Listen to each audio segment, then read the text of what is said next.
Today we're making a spiced cherry sauce. So guys, let's do it. This sauce is unbelievable. Spicy, sweet, rich and exotic. So first, some shallot. Nip off the ends and remove the skin, and you just want to roughly chop up the shallot. The sauce is going to be strained so you can keep it nice and chunky. Pop the shallot to one side, and then we want a bulb of garlic, and we're going to be using 2 or 3 cloves. Don't peel the cloves, just simply give them a crush with the back of a knife, or you can cut them in half. Either way is fine. Pop the garlic and cloves into a bowl and stick those aside ready to go. Now with all the prep done, you want to pop a high-walled frying pan onto the hob, turn the heat low, shallots and garlic, add a little dash of olive oil and then some herbs. Add a few sprigs of thyme, some sage and a couple of sprigs of some rosemary. Also a few bay leaves, and to help give it a great spicy flavour, a stick of cinnamon and 2 or 3 star anise. And then gently fry this off for about 4 or 5 minutes just to get some heat in there. And then the star of the show, our beautiful cherries. So just chuck the cherries in whole, give them a stir. You can gently turn up the heat at this point, only a touch, to about medium. Cook that out for a couple of minutes, and then we want a splash of some red wine vinegar. Once the vinegar's in, you want some red wine, so add a really nice splash. Reduce this down for a couple of minutes, and at this point you can season, so add a good pinch of salt and be really generous with your freshly ground black pepper. This is a spiced cherry sauce after all. And then, my little secret, you want to add a good heaped tablespoon of some cherry jam. Stir the cherry jam into the sauce. The jam adds a really nice sweetness and will help to balance out the acidity from the vinegar. And then to finish our sauce, you want to add some chicken stock. Reduce and cook out the sauce for 5 to 10 minutes. We don't want it overly reduced. We don't want a syrup,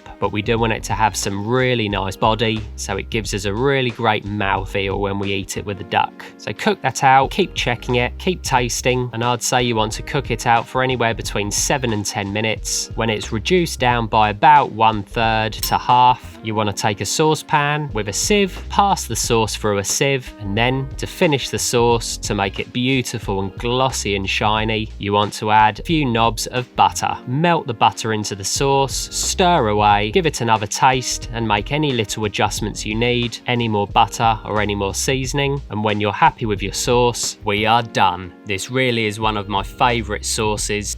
Works amazingly well with duck, but you can use it with loads of different things. Today I'm serving it with duck. Pop your beautiful, juicy, glossy pink duck breast onto a plate. Finish with some of your cherries and then drizzle over that beautiful spiced cherry sauce. And all that's left to do is to get stuck in, and I'll see you next time.